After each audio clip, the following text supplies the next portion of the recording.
இந்த வைகாசி விசாகத்துல குழந்தைக்காக விரதம் இருந்தா கண்டிப்பா குழந்தை பாக்கியம் நிச்சயமா 100% கிடைக்கும். இந்த தப்பு மட்டும் செய்யக்கூடாது. அதுவும் குறிப்பா முருகர் பக்தர்களா இருக்கிறீங்க, முருகன் அடியாரா இருக்கிறீங்க, முருகர் தான் உங்களுக்கு எல்லாம் அப்படின்னா இந்த தவறை செய்யவே கூடாது. வாழ்க்கை சமநிலையா எப்பவுமே போகணும்னாலும் சரி, காவடியாட்டும் முருகருக்கு இவங்க எடுக்கிறது ரொம்ப நல்ல அவுட்கம்ஸ் ரிசல்ட்டை கொடுக்கும். தெய்வத்துக்கு தேவை நம்ம நேர்மையா இருக்கிறது. நம்மளால எந்த அளவுக்கு பக்தியா இருக்கிறோன்றத எதுல காட்டணும்னா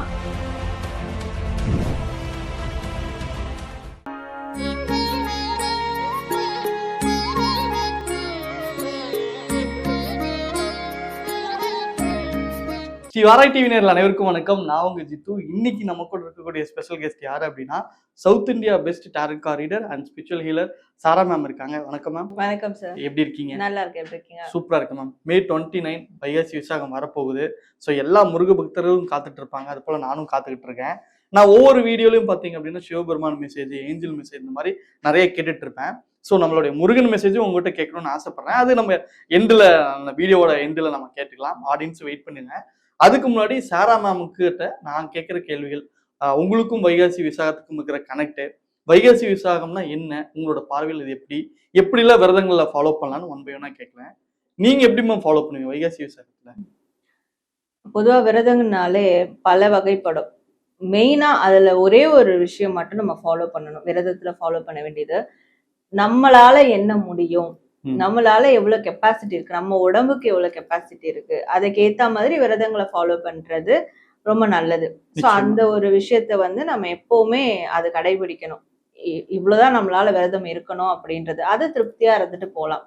ஸோ அப்படி இப்ப என்ன கேட்டீங்கன்னா, நான் எப்படி விரதம் இருப்பேன்னா, எனக்கு அந்த டைம் எப்படி இருக்கணும்னு தோணுதோ, அதுக்கு முந்தின நாள் இல்ல அன்னைக்கு காலையில எனக்கு எப்படி இருக்கணும்னு தோணுதோ அந்த ஒரு விஷயம் எனக்கு ஸ்ட்ரைக் ஆகும், இப்படி இன்னைக்கு இருக்கலான்னு. ஸோ அதையே நான் ஃபுல்ஃபில்லா இருந்துட்டு போயிடுவேன். ஸோ அது ஒரு 2 வேளை சாப்பிடாம இருக்கிறது, ஒரு வேளை சாப்பிட்றது, இல்ல அன்னைக்கு ஃபுல்லா ஒரு நீராகாரம் மட்டும் சாப்பிட்டு இருக்கிறது, இல்ல கொஞ்ச நேரம் ஒரு மணி நேரம் மௌன விரதம் இருக்கிறது. இந்த மாதிரி எனக்கு அன்னைக்கு என்ன தோணுதோ அந்த மாதிரியான விரதங்கள் மட்டும் தான் நான் எடுப்பேன். அது ஃபுல்ஃபில்லா பண்ணுவேன். அந்த ஃபுல்ஃபில்லா பண்றது தான் நம்மளுக்கு வேணும். விரதம்ன்றதே 2 விஷயம். நம்மள நாம என்ன கண்ட்ரோல் பண்ணிக்கிறோம் ஒண்ணு, இன்னொன்னு எவ்வளவு நம்ம திருப்தி அடையிறோம், நம்ம மனசு எந்த அளவுக்கு திருப்தி அடையுது, ஒரு அமைதி நிலைக்கு வருது. இந்த 2 விஷயம் தான் விரதம் இருக்கும் போது நம்மளுக்கு கிடைக்க வேண்டிய அவுட்கமே. ஸோ அந்த அவுட்கம் கிடைக்கிற மாதிரி நம்ம விரதம் இருக்கிறது எப்பவுமே அது ரொம்ப பெஸ்ட் ரிசல்ட் கொடுக்கும். முருகரும் எந்த கடவுள் எந்த தெய்வமும் அதை 100% ஏத்துப்பாங்க. நிச்சயமா. முருக வழிபாட்டுல நான் பாக்குறது என்ன அப்படின்னா, இந்த விரத காலம்னாவே ரொம்ப கடும் விரதமா இருக்கிறவங்கள நான் பார்த்துருக்கிறேன்.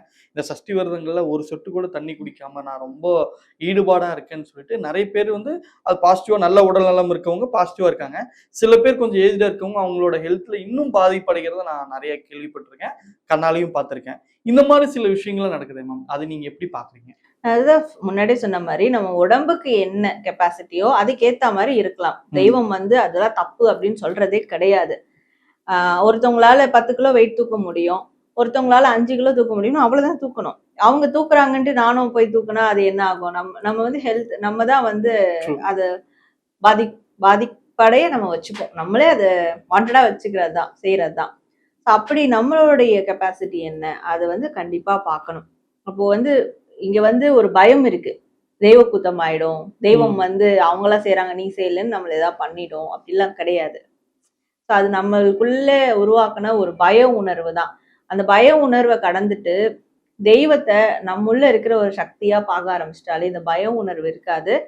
தெய்வத்துக்கு தேவை நம்ம நேர்மையா இருக்கிறது.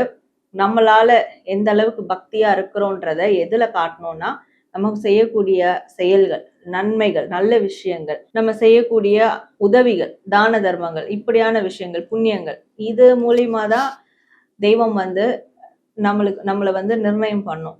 ஸோ அதுதான் நம்ம தெய்வத்துக்கு செய்யக்கூடிய ஒரு விஷயமே தவிர்த்து, இப்படி நம்மளோட உடவுல வருத்திக்கிட்டு செய்யறது தெய்வம் எந்த தெய்வமும் அதை ஏத்துக்காது, அதை வலியுறுத்தவும் செய்யாது. இருந்தாலும் அதை செய்யறதுனால நம்ம உடல் நல்லா இருக்கு, நம்ம மனது நல்லா இருக்கு, நம்மளுக்கு ஒரு திருப்தி கிடைக்குது. நான் இதை செஞ்சுட்டேன், இனிமே என் தெய்வம் எனக்கு இதை செய்யும் அப்படின்னு ஒரு திருப்தி.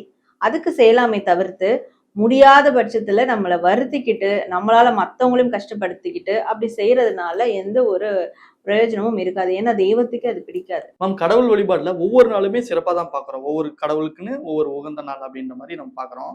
வைகாசி விசாகம் எந்த அளவுக்கு ஸ்பெஷலான ஒரு டே முருகனுக்காக? வைகாசி விசாகம்ன்றது வைகாசி மாசத்துல வரக்கூடிய விசாக நட்சத்திரம். ஸோ அதுதான் வைகாசி விசாகம்னு நம்ம வந்து சொல்றது. ஏன் இந்த வைகாசி விசாகம் மட்டும் ஸ்பெஷல் அப்படின்னு பார்க்கும்போது, அது முருகருக்கு ஸ்பெஷல் அப்படின்னு பார்க்கும்போது, முருகர் வந்து அவதரிச்ச நாள், அவதரிச்ச நட்சத்திரம் வைகாசி நட்சத்திரம் தான். வைகாசியில வரக்கூடிய அந்த விசாக நட்சத்திரத்துல தான் முருகர் அவதரிச்சிருக்காரு. சிவபெருமானுடைய நெற்றி பிழம்புல இருந்து உருவானவர் தான் முருகர் அப்படின்றது ஒரு வழக்கம் இருக்கு. ஸோ அந்த தினம் வைகாசி விசாகம் தான் அவர் உருவான தினம் அப்படின்றதுனால இந்த விசாகம் மட்டும் ரொம்ப ஸ்பெஷல். ஸோ அப்போ இந்த வைகாசி விசாகத்துல எல்லாரும் சஷ்டிக்கு வந்து குழந்தைக்காக விரதம் இருப்பாங்க. அது இருந்தாலும் இந்த வைகாசி விசாகத்துல குழந்தைக்காக விரதம் இருந்தா கண்டிப்பா குழந்தை பாக்கியம் நிச்சயமா 100% கிடைக்கும். ஏன்னா முருகரே அவதரிச்ச நாள் இல்லையா? சோ அப்போ அந்த நல்ல நாள்ல நம்மளும் ஒரு விஷயத்த உருவாக்கணும். நம்ம உருவாக்குற ஒரு உயிர் தானே நம்மளோட வாரிசுகள், குழந்தைகள். சோ அதை உருவாக்கணும் அப்படின்ற போது இந்த தினத்துல அதற்கான விரதங்கள் முருகர்கிட்ட வேண்டுதல்கள் வைக்கும் போது கண்டிப்பா நடக்கும். 100% நடக்கும். அப்ப இந்த வைகாசி விசாகத்தை நம்ம குழந்தை வரத்துக்காக விரதம் இருக்கக்கூடிய தினமா எல்லாருமே இதை வந்து யூட்டிலைஸ் பண்ணிக்கலாம். நிச்சயமா. இப்போ நம்ம வழிபாட்டுல பாத்தீங்கன்னா நிறைய தவறுகளும் இருந்துகிட்டு தான் இருக்கு. நிறைய பேர் தப்பா பண்றது. இந்த தப்பு மட்டும் நீங்க தயவு செய்து பண்ணிடாதீங்க அப்படின்னா சாரமம் எது மேம் சொல்லலாம்? இந்த தப்பு மட்டும் செய்யக்கூடாது. அதுவும் குறிப்பா முருகர் பக்தர்களா இருக்கிறீங்க, முருகன் அடியாரா இருக்கிறீங்க, முருகர் தான் உங்களுக்கு எல்லாம் அப்படின்னா இந்த தவறை செய்யவே கூடாது. இந்த தவறுகளை முதல்ல வந்து முருகருக்கு சுத்தமா இல்லாதது பிடிக்கவே பிடிக்காது. நான் இதை வந்து அடிக்கடி சொல்ற ஒரு விஷயம். சுத்தமா இல்லாத வீட்டுல முருகர் இருக்க மாட்டார். நல்லா பாத்தீங்கன்னா யாரு தன்னைத்தானே சுத்தமா வச்சுக்கிட்டு வீட்டையும் சுத்தமா வச்சுக்கிறாங்களோ அவங்க கிட்டதான் முருகர், அவங்களுக்கு தான் முருகர் அள்ளி அள்ளி கொடுப்பாரு. எல்லாரும் வந்து நான் கும்பிடுறேனே, என்னை கைவிட்டுட்டியே, என்னை கஷ்டத்தை கொடுக்குறேன்னா அவங்க சைடு ஏதோ திருத்திக்கல. அதுல ஃபர்ஸ்ட் இந்த ஒரு விஷயம் இருக்கும். யோசிச்சு பார்த்தாங்கன்னா தன்னையும் சுத்தமா வச்சுக்கணும், வீட்டையும் சுத்தமா வச்சுக்கணும். இது ரொம்ப ரொம்ப முருகருக்கு ஒரு பிடிச்ச விஷயம். அப்புறம் ரொம்ப அதிகமா பொய் சொல்றது, அது வந்து முருகருக்கு பிடிக்காது. இப்போ வந்து நல்லதுக்காக பொய் சொல்றது அது வேற. தெய்வமே நல்லதுக்காக நிறைய இடங்கள்ல பொய் சொல்லியிருக்கு. ஆனா சில பேர்லாம் சும்மா சும்மா பொய் சொல்லுவாங்க.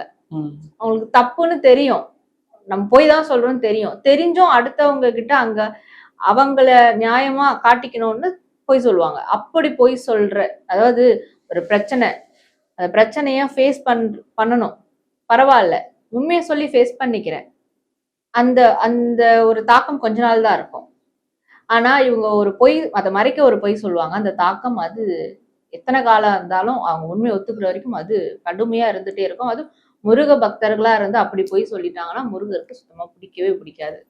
பொய் சொல்றது பிடிக்காது, சுத்தபத்தமா இல்லாதது பிடிக்காது, தன்னைத்தானே வருத்திக்கிறது கண்டிப்பா பிடிக்காது.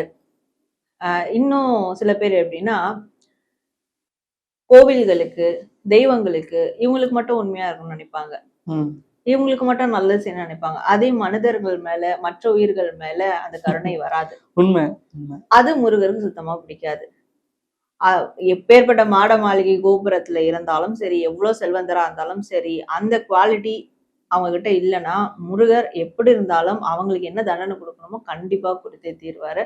ஸோ இதெல்லாம் முருகருக்கு பிடிக்காத விஷயங்கள். மேம் முருகர் வழிபாட்டுல எனக்கு பர்சனலா ரொம்ப பிடிச்ச விஷயம் என்ன அப்படின்னா, ஏதாவது மனசு கஷ்டமா இருந்தாலோ இல்ல ஏதாவது ஒண்ணுன்னா டக்குன்னு வந்து முருகரோட விஷயங்கள் ஏதாவது பிளிங்க் ஆகி வரும். யாமிருக்க பயனோ இல்ல வேலோ இல்ல மயிலோ ஏதாவது ஒரு இமேஜோ நம்ம ரோட்ல போகும்போது ஏதோ ஒன்று நமக்கு கண்ணுக்கு தென்படும். இந்த மாதிரி நிறைய முருக பக்தர்களுக்கும் கனெக்ட் ஆகும். இந்த மாதிரி சாரா மேமுக்கு இந்த ஒரு விஷயம் எனக்கு ரொம்ப கனெக்ட் ஆகுது முருகனோட அப்படின்னா எந்த ஒரு விஷயம் நீங்க சொல்லுவீங்க? எனக்கு அப்படி ஸ்பெசிஃபிக்கா எதுவுமே சொல்ல முடியாது.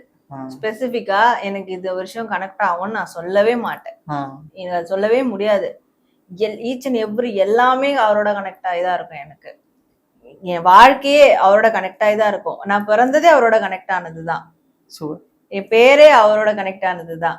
அந்த அந்த பேர் வந்த காரணமே அவர் கனெக்ட் ஆனதா. ஏன்னா இந்த குழந்தை நல்லபடியா பிறந்துச்சுன்னா இந்த பேரை நான் வைக்கிறேன்னு வேண்டிக்கிட்டாங்க, டாக்டர்ஸ் வேண்டிக்கிட்டாங்க. அதனாலதான் அந்த பேர் வந்தது. அதனாலதான் நான் பிறந்தேன், அதுக்கப்புறம் அந்த பேர் வந்தது. ஸோ அதனால இது வரைக்குமே என் வாழ்க்கையில் நடந்த எல்லாமே முருகருடைய கனெக்ஷன் தான். என்னோட மூதாதையர்களா இருக்கட்டும், நாங்க வேல் வச்சு வழிபடுறதா இருக்கட்டும், இப்ப அந்த வேல் இருக்கிறதா இருக்கட்டும், எல்லாமே அப்போ வாழ்க்கை ஃபுல்லா அவரோட கனெக்ஷன்ல தான் வந்துகிட்டு இருக்கும் போது ஸ்பெசிஃபிக்கா எனக்கு இது கனெக்ட் ஆகுதுன்னு என்னால வந்து அது சொல்லவே முடியாது. இப்போ இந்த வீடியோ பார்த்துட்டு இருக்கீங்களா, சீக்கிரமா கேளு முருகன் மெசேஜ் கேளுன்னு அவங்க வீட்டுல நினைக்கிறது எனக்கு இங்கே தெரியுது மேம். இப்போ நம்ம முருகன் மெசேஜ் பார்த்தரலாமா? கண்டிப்பா, சீக்கிரமா பார்க்கலாம். ஸோ இந்த எனர்ஜியில முருகர் தரக்கூடிய மெசேஜ் என்ன அப்படின்றத பார்க்கலாம். இதை பார்க்கக்கூடிய எல்லாருக்குமே முருகர் சொல்லக்கூடிய செய்தியா அது அமைய போகுது. அதுவும் இந்த வைகாசி விசாகத்துக்கான முக்கியமான தினத்துல. முருகர் பக்தர் மட்டும் இல்லாம அனைத்து பக்தர்களுக்கும்.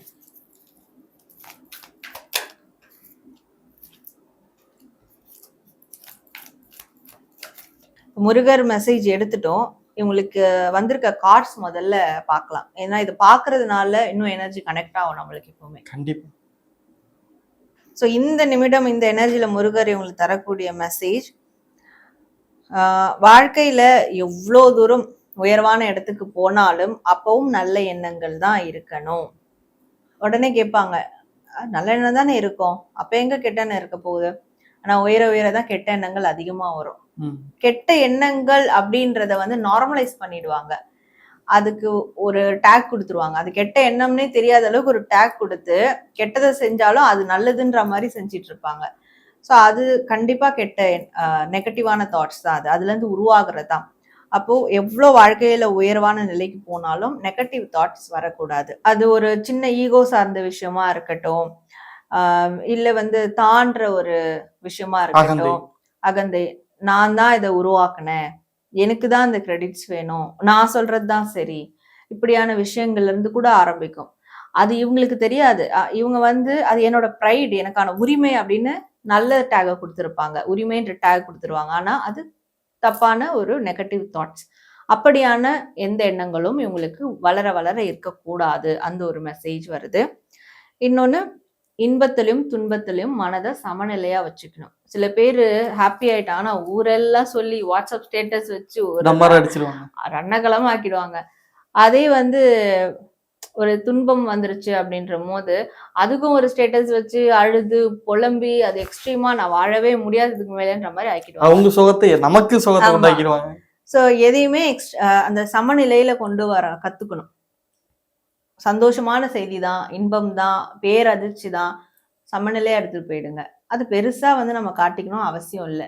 எல்லாம் நல்லதுக்கே, நான் கஷ்டப்பட்டதுக்கு எனக்கு ஆண்டவன் நல்லது கொடுத்துட்டான், அப்படியான ஒரு சமநிலை உணர்வோட இருக்கணும். அந்த சமநிலை உணர்வு வரணும் அப்படின்னாலும் சரி, வாழ்க்கை சமநிலையா எப்பவுமே போகணும்னாலும் சரி, காவடியாட்டம் முருகருக்கு இவங்க எடுக்கிறது ரொம்ப நல்ல அவுட்கம்ஸ் ரிசல்ட்டை கொடுக்கும். ஸோ காவடியாட்டம் வைகாசி விசாகத்துக்கு கூட காவடியாட்டம் எடுக்கிறதெல்லாம் பிரசித்தி பெற்றதுதான், தாராளமா எடுக்கலாம். வாழ்க்கையில எனக்கு வந்து 10 லட்ச ரூபாய்க்கு நான் வந்து ஒரு பொருள் வாங்கினாதான் எனக்கு சந்தோஷம், அதுவே ஒரு 10,000த்துல வாங்கினா எனக்கு அது சந்தோஷம் இல்லை அப்படின்லாம் இருக்கக்கூடாது. எது அவங்களுக்கு கிடைச்சாலும் அது அவங்களுடையது, அவங்களுக்கானது, அதை வச்சு சந்தோஷப்பட பார்க்கணும். அப்பதான் இன்னும் அவங்களுக்கு தேவையான நல்ல விஷயங்கள் கண்டிப்பா முருகர் கொடுப்பாரு. ஸோ இதெல்லாம் அவங்க தொடர்ந்து ஃபாலோ பண்ணணும். இது அவங்களுடைய கேரக்டர்ல இதுவும் ஒரு குணாதிசயமா மாத்தி அவங்க வந்து ஃபாலோ பண்ணணும். இதை பண்ணாலே போதும், முருகன் அருள் அவங்களுக்கு எப்போதுமே இருக்கும் அப்படின்றதுதான் இந்த வைகாசி விசாகத்துக்கு பார்க்கக்கூடிய எல்லாருக்குமே முருகர் தரக்கூடிய ஒரே சிறப்பான மெசேஜா இருக்கு. முருகன் என்றாலே மகிழ்ச்சி. ஸோ அழகான ஒரு மகிழ்ச்சியான ஒரு விஷயத்த வந்து சொல்லியிருக்கீங்க. இதை பார்த்துட்டு இருக்கக்கூடிய ஆடியன்ஸ் உங்களுக்கும் நிறைய வேண்டுதல் இருக்கும், அதை மறக்காம கமெண்ட் பண்ணிடுங்க.